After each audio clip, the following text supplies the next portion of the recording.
Harry's first crush, the actress who played Cho Chang, Katie Long.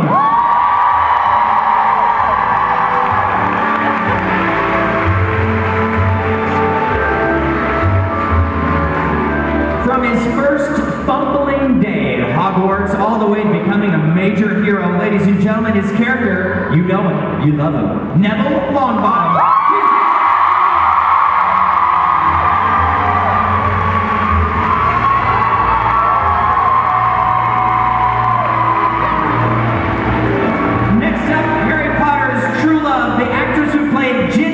Please welcome Miss Bonnie Wright.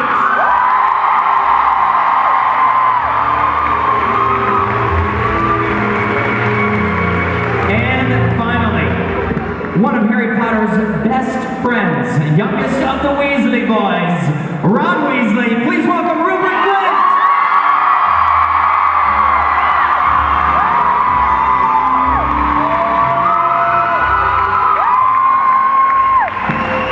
Alright, so just so we know we've got audio, why don't we go down the line and everybody say hello?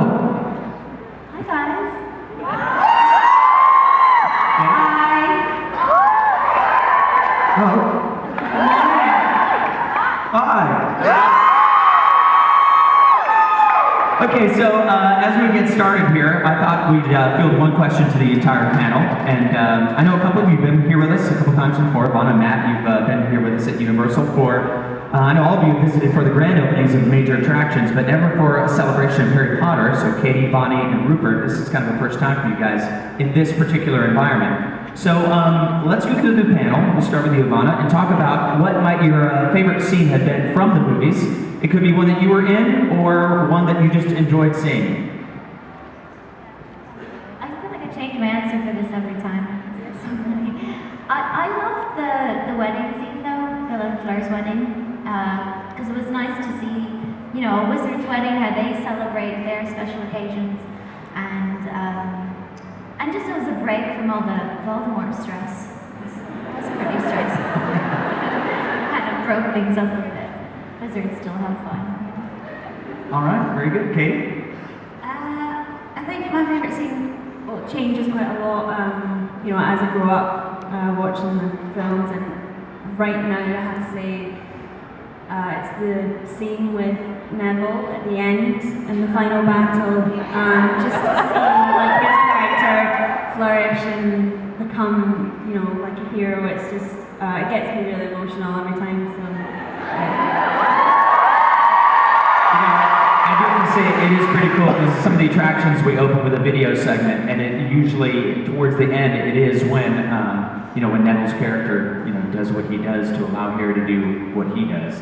And every time I see that, it is a very awesome scene because it kind of like, that is the true turning of the table, you know, as we go to the final moments. I think that was a great scene. Matthew? My favourite scene, I think, just off the top of my head, is Ralph Fiennes' sort of first introduction to the world when we first see Voldemort at the end of Goblet of Fire. And Harry's pinned up against the gravestone and he puts his thumb on his head and says, "I can touch you now." I just find that whole scene so atmospheric, and that's the bit when you go, okay, it's about to go down, we're in trouble. And we're not even halfway through yet, right? Bonnie?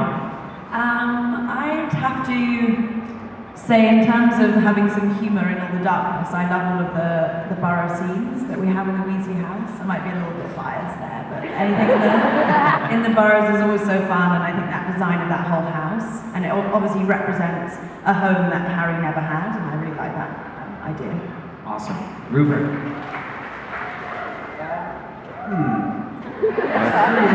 It's such a hard question because there's so many. For me, they all kind of blur into one kind of experience. But I think for me, the chess scene is pretty special to me, being on the horse. And that was like I guess it would be like one of the first big, you know, kind of stunts that you were involved in. How was that, you know, as young as you were then, what was that experience like shooting that particular scene? Oh, it was incredible. I was a huge, when I was 11 years old, and I was a huge Harry Potter fan.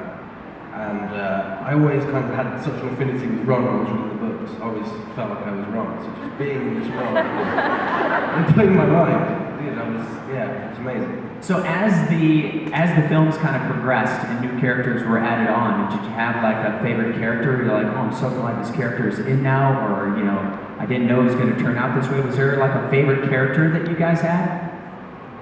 And anyone can answer, can answer this one. There's something that was particularly, because, thinking about it, all of you were there pretty much from the beginning. So you got to meet so many different, not only actors, but see other characters evolve, as well. Anyone kind of pop out or stick out in your mind that you really enjoyed watching? Bonnie? Yeah, I really liked, I think as a child you always have that one teacher, or you hope to have that one teacher you look up to, and I think Professor Lupin and his interesting, and I think I also just loved David Hughes' performance, obviously, that was incredible, and yeah, he was like sort of the perfect teacher that you wish you had. Awesome. So, you guys ready to field some questions from the audience? Audience, you guys ready to ask some questions? Okay, so we have in the audience, we've got 4 of our friends that are out there, Jen, Josh, Chelsea, and Steven. They are up there and they're representing their individual houses as well, which is kind of cool. Jen, we're going to start with you up there. So Jen is down at the bottom right. Who do you have there with you, Jen? Hello, good morning. I have Savannah here this Savannah. morning. Now, Savannah, you ready for your question? Here we go. All right. This is for Rupert. What was it like in the Half-Blood Prince to do the love potion scene? Because that was just really funny. Love potion scene. The love potion scene, yeah. That was really fun actually. I think that film for Ron was quite a kind of a big moment for him. Falling in love. Yeah, it was fun. It was just kind of this intoxication, and it was really weird. It was really fun to do. I loved it. Good job, Savannah. Thank you. All right, who is up next? Let's go to Josh. Do you have somebody? Josh is up in the right corner up there. I do. I have Gabby from Coral Springs. General question for everyone. If they were to make another movie, would you guys want to participate in it? If they were to make another movie, would you like to participate and continue on in this world of Harry Potter? Matthew, what do you think?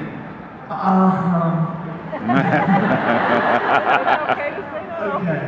Now, whenever I get asked this question, I sort of have to be really, really careful answering it, because the world that we inhabit as Harry Potter was such an amazing experience for me, and I'm sure all these guys as well. And it was like the best years that I had, and I would never change it in a heartbeat.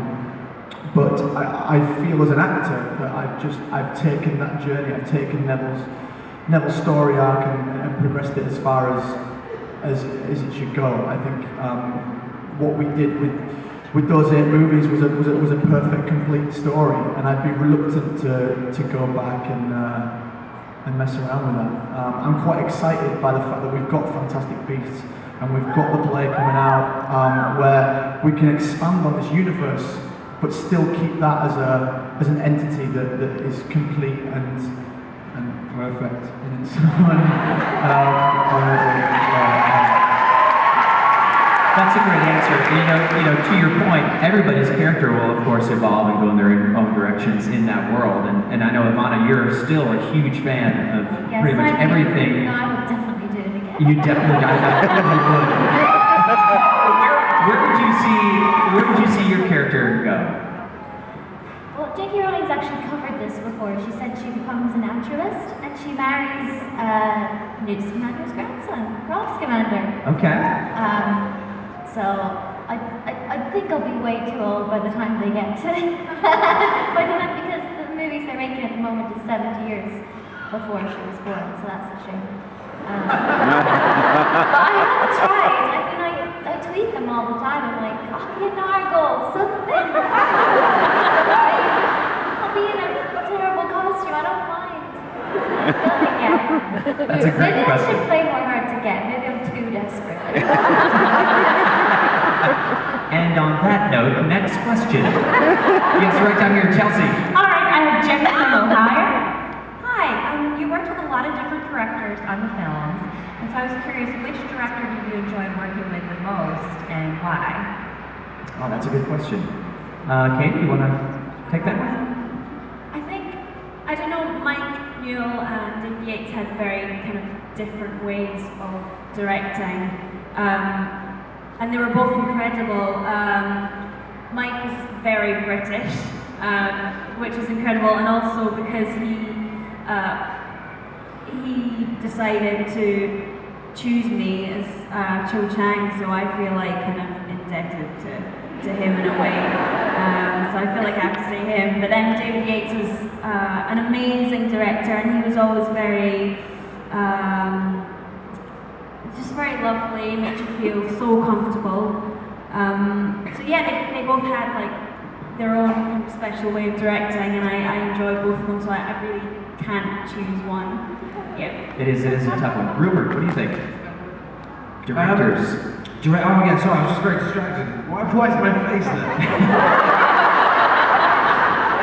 That was the headshot that you walked out to. Yes, I mean, yeah. Directors, yeah. God, I think the guys in the back might start handing you notes. right. It's very handsome.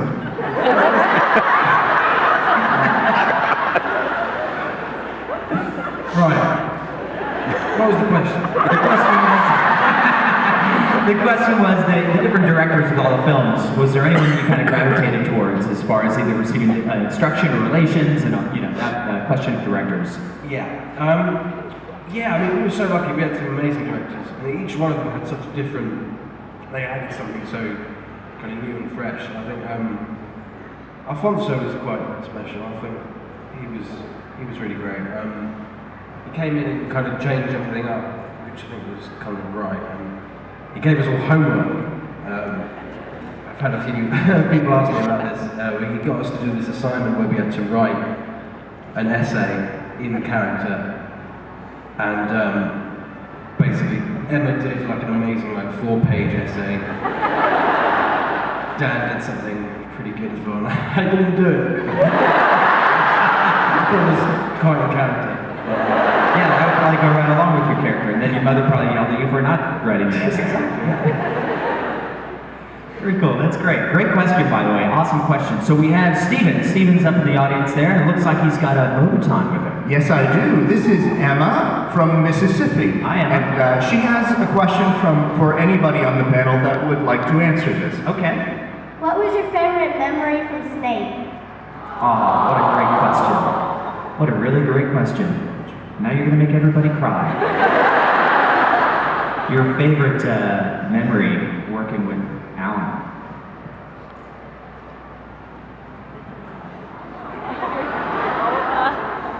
I'll be right back. I'm going to get tissue. I'll go first just because I never really had any kind of intimate scenes with Alan. I only ever worked with him when we were kind of within a bigger group of people. And so I just remember seeing him walking onto set and feeling really intimidated and scared, and I feared for my life basically every time I saw him. But it was just amazing, like that transformation that he was able to create from Alan to Snape. So yeah, he's just an incredible actor and lovely person. Matthew? I can just remember really irreverent situations that happened because he had such a wonderful sense of humour, and ultimately he was very human and very warm and very charming. And I remember talking about completely inane things with him, like the quality of microwaved scrambled eggs as opposed to in a pan.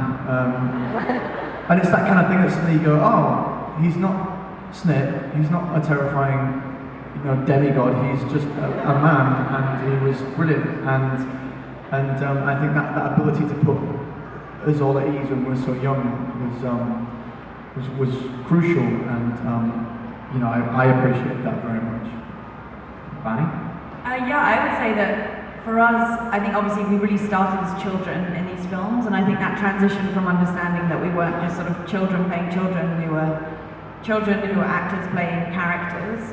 We were so lucky to have people, especially Alan, that inspired such professionalism yet enjoyment. Like you could see he just loved what he did, and we were obviously loving what we did, but I think to re-understand it as an actual profession and a craft was something that I really looked up to for Alan, and I think he didn't treat us as children, like even though his role was incredibly scary, and he would definitely wind you up when he could and put Snape on.